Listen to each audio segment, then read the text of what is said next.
Tonight in my women's group, we are talking about releasing old mindsets. Yesterday, I was on the phone with my sister right after a therapy session, and my therapist had just talked about the importance of setting boundaries.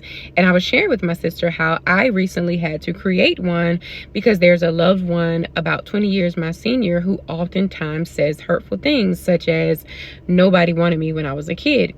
And so my sister posed this question, like, well, why do you think that statements like that bother you so much? Like, is it because you think it's true? And I'm like, I know it's not true. And in that moment, like, I just brush it off. But then for some reason, later on, those words resurface and it triggers me when I least expect it. And so what I had to realize is, here's the truth. Our hearts are like soil. Words are seeds, and even if we don't realize it, what's spoken to us then gets planted into our subconscious. And when we replay those words in our mind, we begin to flirt with the idea that there may be some level of truth in them. And so over time, those seeds, whether good or bad, they get watered. So I want us to think about it like this. Like, think about this little girl that wakes up every day to her mother telling her how pretty she is. You are the prettiest princess, right?